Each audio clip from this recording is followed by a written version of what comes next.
సురేష్ కుమార్. మా ఊరు కొత్తకోట. తెలంగాణలో దసరా పండుగకు ఒక ప్రత్యేకమైన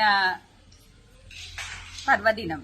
దీనికి గాను మా కూతుర్ని, మా అల్లుడిని మా ఇంటికి తీసుకొని వచ్చి ఒక విందు ఏర్పాటు చేయాలనుకున్నాము. దీనికి గాను 60 రకాల స్వీట్లు, 30 రకాల పిండి వంటలు, 10 రకాల రైస్ ఐటమ్స్ చేయడం జరిగింది. దీనికి చిత్రాన్నం, పెరుగన్నం, ఫ్రైడ్ రైస్, జీరా రైస్ ఇలాంటివి చేసి విందు ఏర్పాటు చేయడం అయింది. మేము మొదటిసారి మా అల్లుడు ఇంటికి వస్తున్నాడు కాబట్టి మేము జీవితకాలం ఇది గుర్తుండాలి, తనకు గాని మాకు గాని బాగా గుర్తుండాలని ఈ విధంగా ఏర్పాటు చేయడం జరిగింది. ఈ విధంగా చేయడం వల్ల మాకు చాలా సంతోషం కలిగింది. మా అల్లుడు కూడా చాలా ఆనందపడ్డాడు. నా పేరు నిఖిత్, మాది వరంగల్.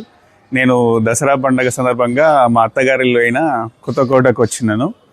అయితే ఈ దసరా పండుగ విశేషంగా నాకు 101 రకాల వంటలతో భోజనం వడ్డించారు. నేను చాలా సంతోషంగా ఫీల్ అయ్యాను.